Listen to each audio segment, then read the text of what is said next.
6월 11일 둘째 주 유료 법문을 시작하도록 하겠습니다.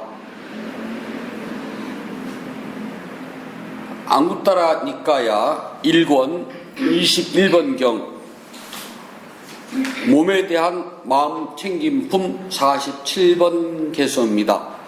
몸에 대한 마음 챙김을 맛보지 못한 사람은 몸에 대한 마음 챙김을 맛보지 못한 사람은 불사를 맛보지 못한다. 불사를 맛보지 못한다. 몸에 대한 마음 챙김을 맛보는 사람은 몸에 대한 마음 챙김을 맛보는 사람은 불사를 맛본다. 불사를 맛본다. 몸에 대한 마음 챙김을 맛보지 못한 사람은 불사를 맛보지 못한다. 몸에 대한 마음 챙김을 맛보는 사람은 불사를 맛본다. 몸에 대한 마음 챙김을 맛보지 못하는 사람은 불사를 맛보지 못한다. 몸에 대한 마음 챙김을 맛보는 사람은 불사를 맛본다. 네, 편히하십시오.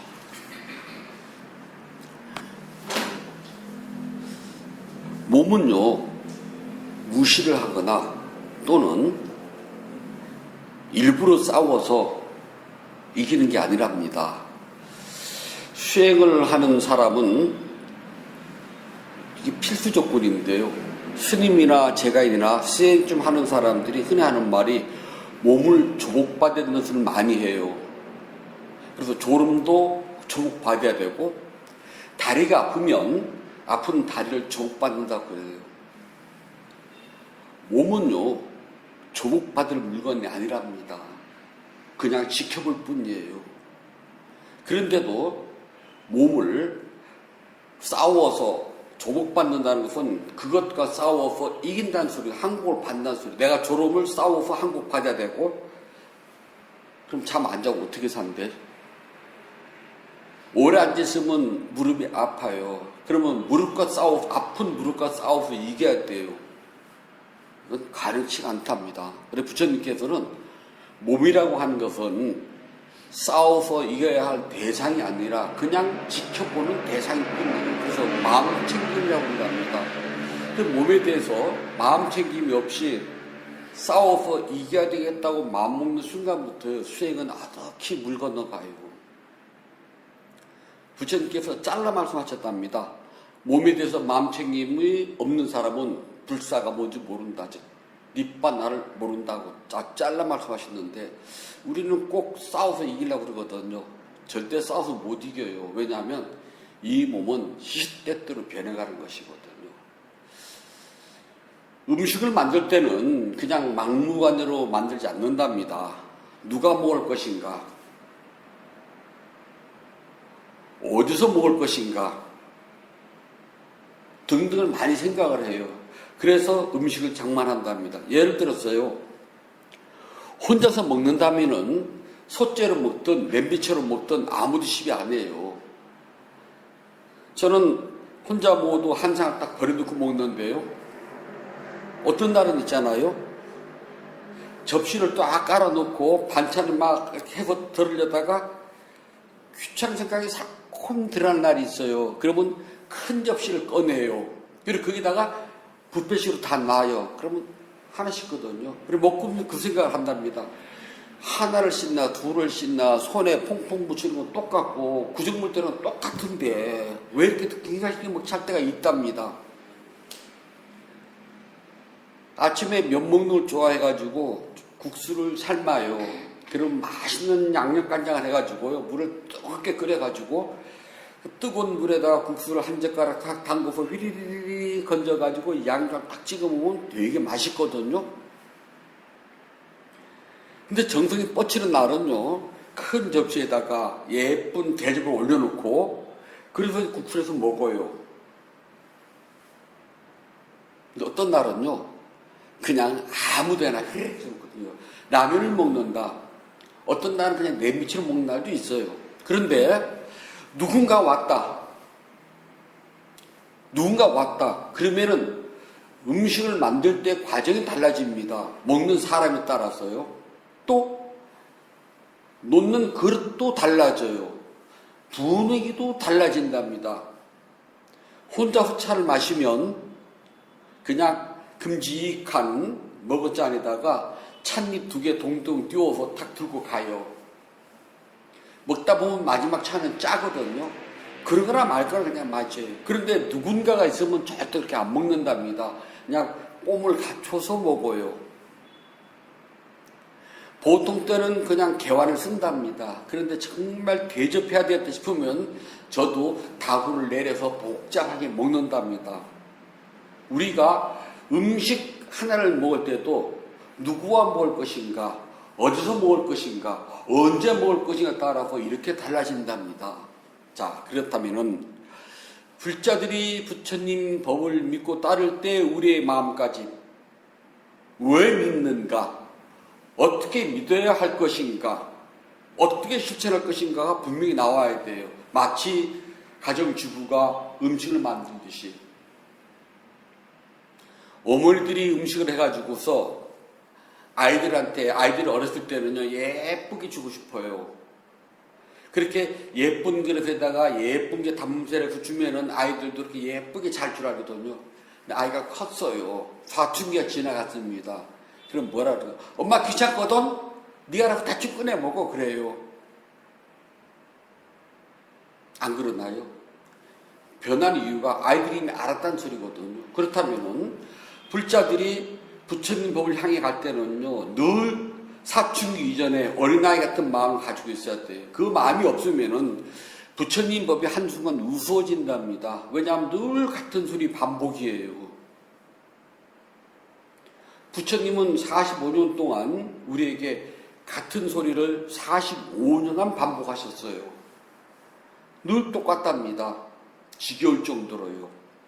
그래서 절에 가면은 다른 것이 없으니까 어떤 사람들은 지겹다고 그래요. 뭐 좀 특별하고 그런 거 하려면은 요즘 왜 그 생활 인생 강의 하는 사람 많거든요. 그런데 가면 돼요. 근데 부처님 법은 우리에게 그날 재미있는 법문이 없어요. 하나같이 전부 다 근원적인 문제에 대해서 반복하고 또 반복하고 또 반복했답니다. 그 이유는 우리에게 깨달음이라고 하는 목적지를 가기 위해서 그 목적지만 끊임없이 설명을 한 거랍니다.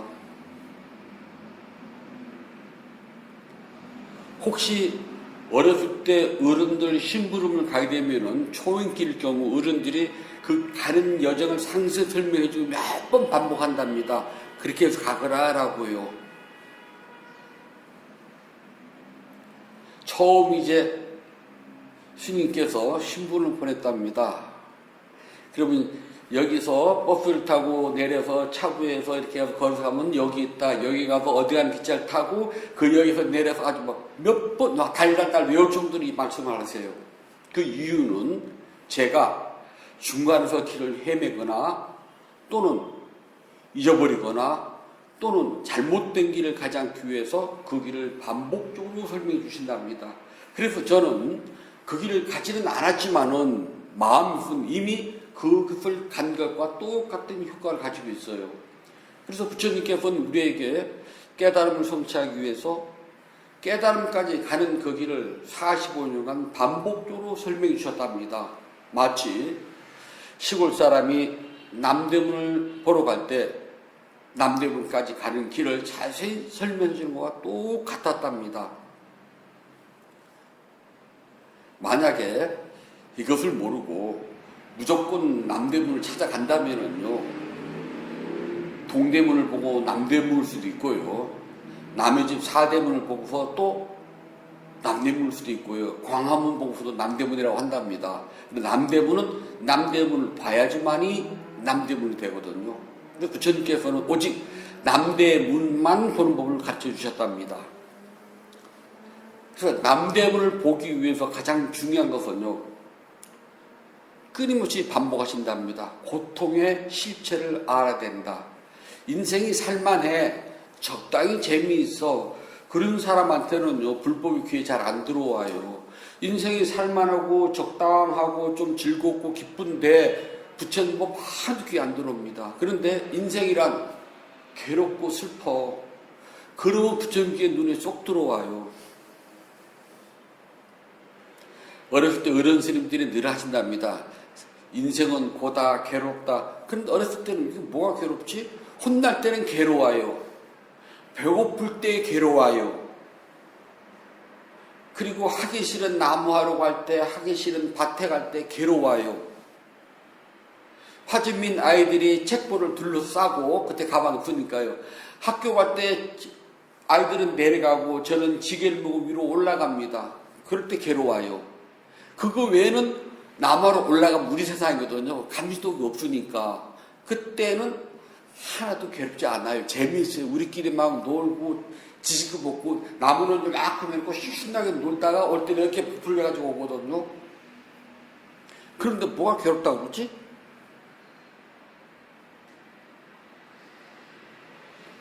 어른을 모시고 장날 내려갈 때는요, 기대를 가지고 내려가요. 뭐 하나 걸리거든요. 절대 그리고 장에 가면 하다못해 사탕이도 하나 오도 먹어야지만 기분 좋거든요. 그래서 긴장과 흥분을 가지고 간답니다. 지고 올라올 때는 힘들어요. 하지만 그 대가는 너무 달콤하거든요. 그런데 괴롭다 그런다고 반복하신답니다. 제 철딱 소리가 조금 들었어요. 괴롭다는 게 뭐지? 늘 괴롭다만 말씀하셨지 구체적으로 괴로움이 뭐라고 설명 안 해주셨거든요. 그럼 뭐가 괴롭길래 괴롭다고 그랬지? 종아리 맞으면 괴로워요. 그런데 아무려면 자기 상자 다리 부러질 때까지 안 때리거든요. 그건 너무 당연한 거잖아요. 아무리 혼내도 죽이지는 않거든요. 그 순간만 지나가면 괜찮아요. 그러고 나서는 또 싹 잊어버리면 되거든요. 그거를 가슴에서 담으면 꽁 하면 저래서 못 살아요. 혼나는 순간 뒤 딱 돌아서면 깨끗이 지워버려야 돼요. 종아리를 맞으면 아파요. 며칠 아프죠. 만지면 막 화닥화닥 또 쓰라래요. 무릎 꿇을 때 뒤지가 아프거든요. 그것을 가슴 속에다 담아두면 저런 얼굴 못 보고 살아요. 맞을 때 막 뒤돌았으면은요, 화끈거리든지 만든 딱 잊어버려 살거든요.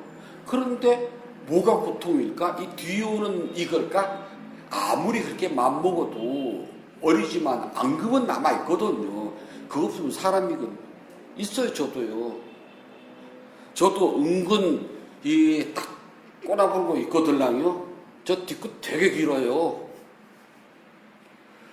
웃고 표시는 안 내지만은요, 복수혈전까지는 안 가더라도 저도 꽁 하면 꽁 오래 가요. 몇 년씩, 아니, 뭐 20년, 30년 가는 사람이거든요. 사람은 당연한 거랍니다. 이게 고통일까? 그렇다고 그걸 늘 가슴 속에다 담아두는 건 아니거든요. 그 사람은 볼 때 생각나고, 볼 때 생각 안 냈다가도 뒤돌아서면 또 괘씸한 게 생각이 날 때도 있답니다. 그럼 고통이란 뭘까? 뭐가 고통일래 부처님께서는 우리에게 끊임없이 반복하셨을까? 부처님께서 고통은 기본적으로 사고, 태어남, 늙음, 병듦, 죽음, 이건 다 알아요. 근데 이 과정 속에서 늘 괴롭지만 않았거든요. 우리 평범한 생각입니다. 미워하는 사람 늘 만나지는 않아요. 좋아하는 사람은 헤어지, 늘 헤어지진 않는답니다. 그렇게 막 헤어지고 나서 가슴 쓰릴 정도로 좋아했느냐? 글쎄요. 그냥 보고서 이야기하고 뒤돌아서면 이 스님들 생활이거든요. 그 가슴에 담아도 못 살아요. 어렸을 때 중국에서 사셨다 온 노스님이 계셔요. 만주벌판 누우셨답니다. 중국말 아주 잘하시거든요. 그래서 당신께서요, 양자강 있잖아요. 장강. 절에서 안전을 나고 헤어질 때 서로가 자, 이젠 다시 봅시다. 손을 딱 흔들고 한 사람은 배를 타고 강남으로, 한 사람은 걸어서 강부로 가면은 생전에 못 만난답니다. 그때 다시 봅시다. 재견이라는 소리가 좀 가슴이 사무치더라고요. 야, 그렇다면 부처님께서 말씀하신 사랑하는 사람과 헤어짐이 그런 걸까? 그럼 막연히 그 생각했는데 나이가 더 들어서 또 그건 또 아닌 것 같아요. 이 세상 제일 사랑하는 사람이 부모라고 그러는데요. 과연 제가 부모님하고 헤어져가지고 막 가슴이 시리도 아팠나? 저 그거 없거들랑요. 되게 사람들이 잘 가 그러면 뒤에 한번 휙 쳐다보잖아요. 저 생전 그거 없거든요. 잘 가 딱 하면 끝이거든요. 구하고자 하지만 못 구해서 당연한 거고, 좋아하지만 버려야 되는 거, 또 당연한 거고. 근데 이걸 고통이라고 그랬지? 기본 사고와 팔고를 제외한 나머지 부처님께서 여기서 말씀 포인트를 합니다. 첫 번째는 두카.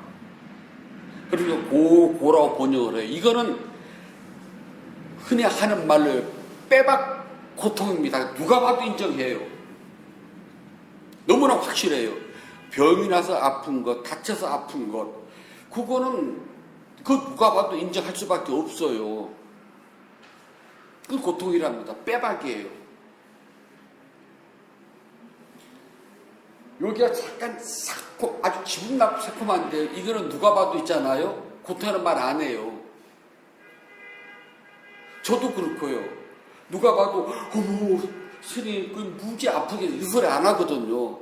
그런데 예를 들었어요. 사고가 나서 팔이나 다리가 절단됐어요. 그래서 병원에 누워있어요. 아니면 큰 수술을 했어요. 그건 누가 봐도 있잖아요. 고통이에요. 아파요. 다 한답니다. 이거를 보고 두카 그래요. 이거는 그 누가 봐도 인정할 수밖에 없어요. 그래서 부처님은 눈으로 확실히 생각이 필요 없어요. 눈으로 보는 순간 저건 아파, 고통이야. 그래서 2번을 중복해 놨답니다. 두카라고 해요. 확실하다는 거랍니다. 인정해야 돼요. 두 번째 고통은요, 윗바리나마 두파 그러는데요. 윗바리나마 그러면요, 이걸 괴가 아니라 변한다는 소리예요. 한문으로서는 무너진다고 괴라고 번역을 했거든요. 왜 괴라고 번역을 했냐면은 변자로 번역을 안 하고요. 우리가 변한다고 그러면 어떤 물질이 변할 때 변한다 그래요. 빨간색을 비추었다가 파란색으로 변할 때 변한다. 또는 싱싱한 꽃이 시간이 지나면은 꽃잎이 떨어져요. 화향, 천리, 정향, 말리. 저 되게 좋아하는 말이거든요. 꽃의 향기는 천리를 가는데 사랑하는 사람의 사랑의 향기는 만리를 간다. 이걸 살짝 변화시키면요, 화향삼일, 꽃의 향기는 3일 가면 끝나요. 근데 정향 천년, 사랑하는 그 마음의 향기는 천년 가거든요. 여기서는 이건 변한다 그러지 않아요. 변한다고 하는 것은 무엇인가 내 눈으로 봐서 물질이 변할 때 변한다 그래요. 예를 들어서요, 메주가 처음에는 그냥 네모진 콩덩어리였다가 누리끼리였다가 점점 곰팡이가 피면서 색이 변하고 향기가 변해요. 이걸 변한다 그런답니다. 근데 여기서는 이 윗발이 나마를 변한다고 번역하지 않고 무너진다, 괴자로 번역한 이유는요, 마음 작용이기 때문에 괴자로 번역했답니다. 우리 마음이 변하는 걸 말해요. 생각이 변하는 겁니다. 물질이 아니랍니다. 지금까지는 이것이 행복인 줄 알았는데 시간이 지나니까 괴로워요. 아이가 다 커서 성년이 되면 독립을 한답니다. 그래서 방 하나 얻어서 나가면 독립이라고 하지 않아요. 아직까지는 부모가 마음에 조금 걸려요. 그런데 자기 짝을 만나서 가정을 이룰 때 완전히 독립했다고 그래요. 그 순간 부모는, 제가 안 해봐서 모르는데 들은 이야기입니다. 그 순간 있잖아요. 마음이 정말 천변만화, 1000가지로 변하고 10,000가지로 변한다고 그래요. 감정이 말로 표현을 못한다네. 그건 전 모릅니다. 왜 딸내미 결혼식 할 때 베일을 이렇게 하게 되면은 그 친정 어머니가 베일 앞으로 이렇게 가려주지 않아요? 예? 아예 하고 나와요. 이렇게 가지고 나와요. 원래는 이렇게 하고 나오면 친정 어머니가 이렇게 덮어주거든요. 그래서 신랑이 이렇게 해요. 그런데 이제 신부 대기실에서 이제 아부자가 나오잖아요. 그러면 이제 그 문 딱 앞에서 이제 그 단을 향해서 갈 때 신부 어머니가 기다리고 있다면 이걸 베일을 이렇게 해준답니다. 그때 신부 어머니는 생각이 있잖아요. 정말 별별 생각이 그 짧은 순간에 기억할 수 있는 다 기억한다네요. 그러다가 신부를 데리고 그 길을 들어가서 신랑한테 손을 탁 넘겨줄 때 신랑 아버지는요, 별별 생각이 다 들어간답니다. 이겁니다, 바로.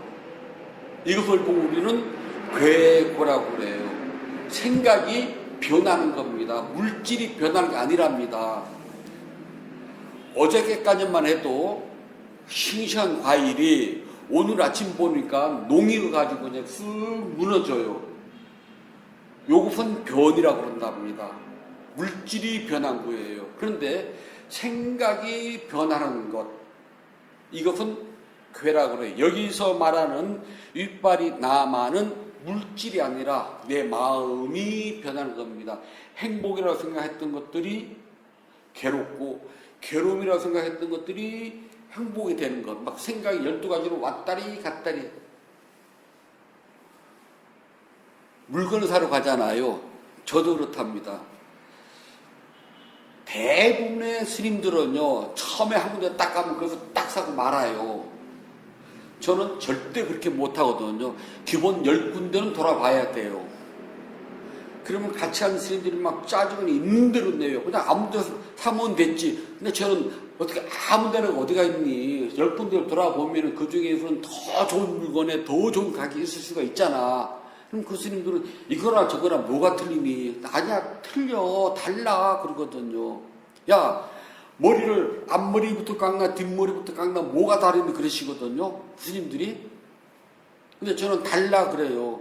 저는 항상 머리를 깎을 때 앞머리 가운데부터 가지고 싹 깎거든요. 근데 다 깎고 나면은 뒷머리부터 깎나 옆머리를 깎나 똑같다는 거예요. 저는 좀 달라 그러거든요. 그 10군데를 가보면은 전 달라요. 그러면 이 가게에 가서는 이걸 봤을 때 마음이 싹 들었어요. 막 살까 말까 하다가 옆 가게 한 번 더. 한 번만 더. 그리고 옆 가게를 갔더니 좀 고기가 짜웃짜웃해요. 옆 가게를 갔더니 이게 더 좋은 것 같네.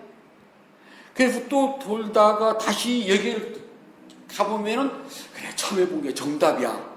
그렇게 생각이 왔다 갔다 하는 이걸 보고 괴고라 그런답니다. 이건 고통이에요. 생각이 변하는 고통이랍니다. 그래서 첫 번째 가게에 가서 묻지도 따지도 않고 이거 주세요 하는 스님들은 괴고가 별로 없는 사람이에요. 근데 저는 괴고가 많답니다. 저는 절대 한 군데서 딱 못 사요. 억울하고 분해요. 일단 나와서 뭐 눈이 만족을 해야 돼요. 실컷 봐야 돼요.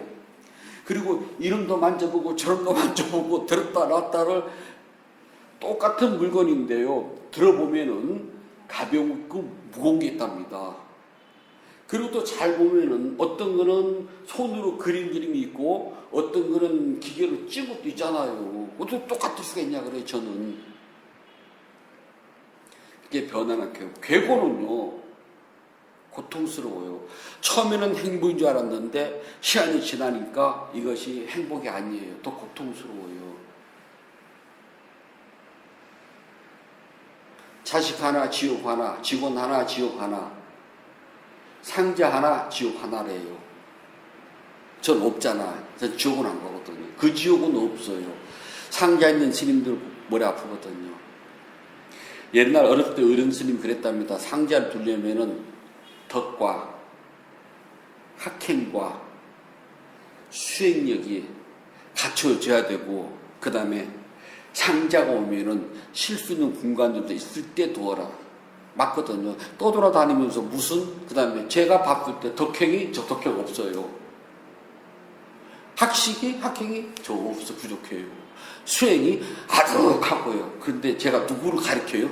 택도 없는 소리. 부모가 되려면은 이걸 갖춰야 된다는데요. 대부분의 부모가 되는 사람들이 무식이 용감하다고 용기를 가지고 결혼을 무조건 합니다. 그리고 애를 낳아요. 그 다음에 수 없는 시행착오를 거쳐가면서 자식을 키운답니다.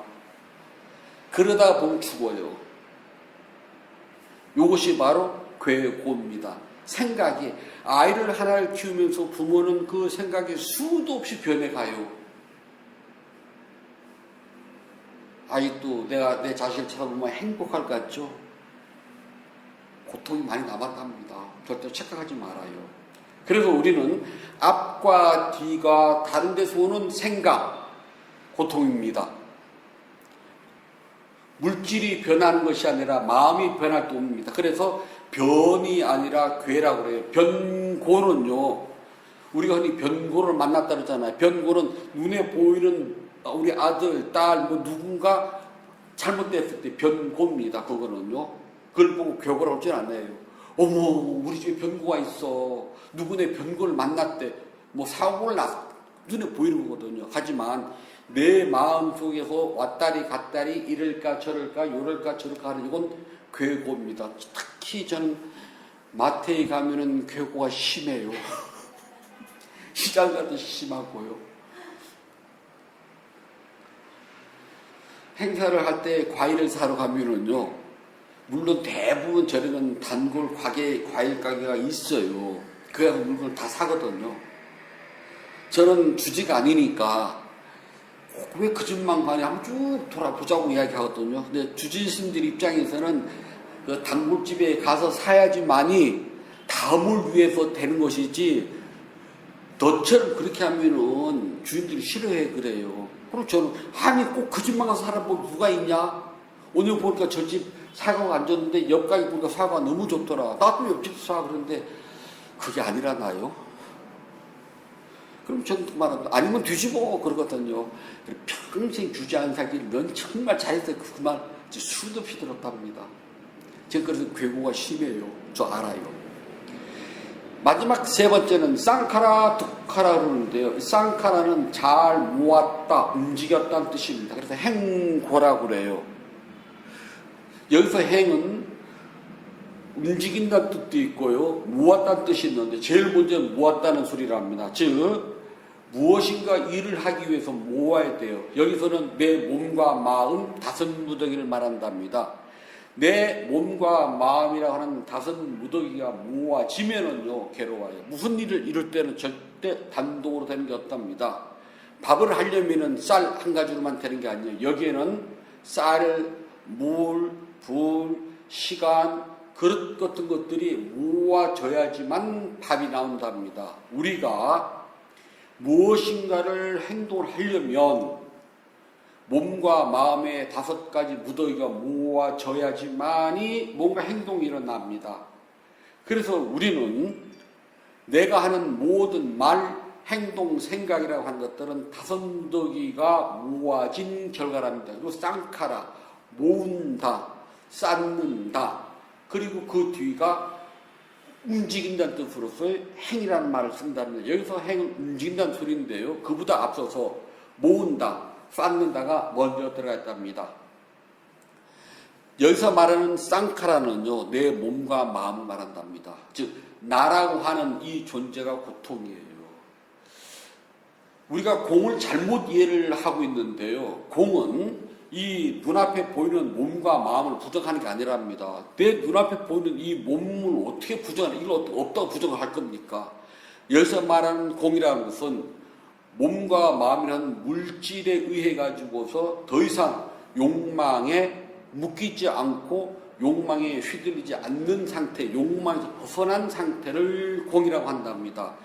공에 가기 전까지는 쌍카라에 대한 고통을 겪어야 돼요. 부처님도 쌍카라가 주는 고통을 피하지 못하셨답니다. 부처님도 배가 고프셨고요. 부처님도 갈증이 나셨답니다. 부처님도 병에 나시면 고달팠어요.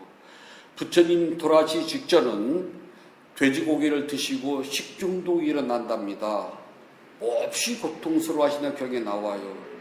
그리고 계속 설사를 하면서 가십니다. 그래서 경에 보면 정리라가 나와요. 붉은 설사. 피똥이란 소리잖아요. 얼마나 심하시고 80노인네랍니다. 너무 심한 설사 때문에 탈수 현상이 일어나요. 아난다에게 이야기합니다. 아난다야, 내가 심한 갈증이 나는구나. 물을 떠다 다오. 부처님, 지금 500대의 수레가 저 냇물 상류로 지나가느라고 흙탕물입니다. 조금만 더 가면 까꾸띠 강이 있습니다. 그곳은 물이 맑을 테니 거기에 목욕을 하시고 거기서 물 드시면 어떻겠습니까? 아난다야, 물 좀 더 오너라. 심한 갈증이 난다. 아난다 존자는 반복합니다. 지금 500대의 수레가 지나가느라고 흙탕물입니다. 세 번째입니다. 아난다야, 심한 갈증이 나는구나. 아난다 존자는 또 이야기합니다. 지금 흙탕물입니다. 네 번째입니다. 아난다야, 물 좀 떠다오. 그러자 아난다 존자가 겨울가를 갔더니 위에는 지금 500대의 상인들 수레가 지나고 있는데 부처님 신통력으로 물이 맑아졌다라고 경전에 나온답니다. 그럼 여기에서요, 신통력 빼요. 팩트만 놓고 봅시다. 무슨 소리예요? 흙탕물이라도 드시지 않으면 안 될 정도의 심한 갈증이 나셨다는 겁니다. 이 소리는 부처님도 쌍카라, 이 다섯 무대가 주는 고통을 못 벗어났습니다.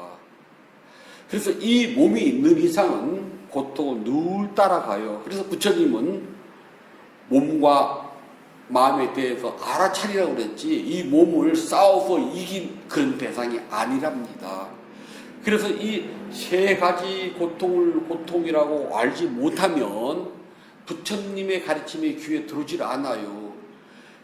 고통이 고통인지를 모르는 사람에게는 내가 왜 불교를 믿는지가 이해가 안 되고 어떻게 불교를 믿어야 되는지를 모르고 어떻게 실천 수행해야 되는지 이해를 전혀 못한답니다. 이런 사람에게는 딱 한 가지뿐이에요.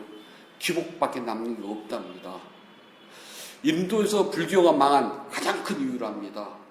세계 어느 나라든지 종교 창시자가 있었던 나라에서 그 종교가 싹 멸절한 적은 없어요.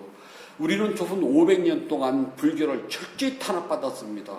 정말 그 어떤 역사와 견줄 수 없는 탄압을 받았어요. 그래도 살아남았답니다.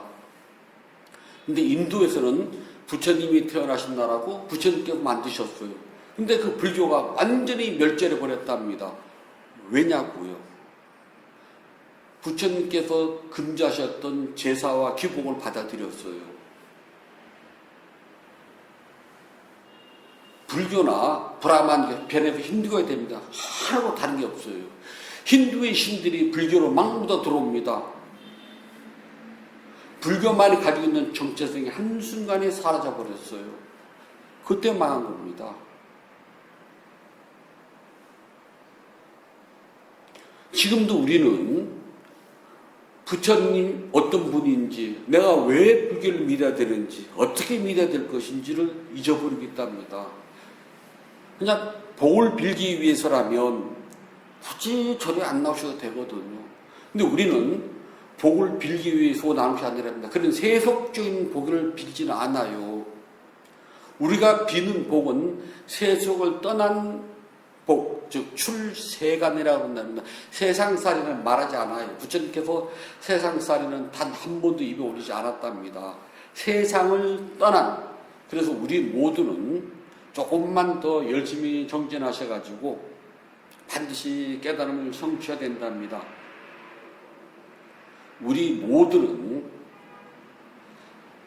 착각에서 벗어나셔야 돼요. 고통은 항상 나와 함께 있답니다. 고통에서부터 내가 벗어나기 위해서는 고통의 본질을 꿰뚫어 잘 보셔야 된답니다. 부처님께서 말씀해 주셨습니다. 안국도라니까야 1권 19번 1번 잠부성품 이야기입니다. 몸에 대한 마음 챙김을 맛보지 못한 사람은 몸에 대한 마음 챙김을 맛보지 못한 사람은 불사를 맛보지 못했다. 불사를 맛보지 못했다. 몸에 대한 마음 챙김을 맛보는 사람은 몸에 대한 마음 챙김을 맛보는 불사를 맛본다. 불사를 맛본다. 몸에 대한 마음 챙김을 맛보지 못한 사람은 불사를 맛보지 못했다. 몸에 대한 마음 챙김을 맛보는 사람은 불사를 맛본다. 몸에 대한 마음 챙김을 맛보지 못한 사람은 불사를 맛보지 못했다. 몸에 대한 마음 챙김을 맛보는 사람은 불사를 맛본다. 6월 11일 둘째 주 일요 본문을 마치도록 하겠습니다.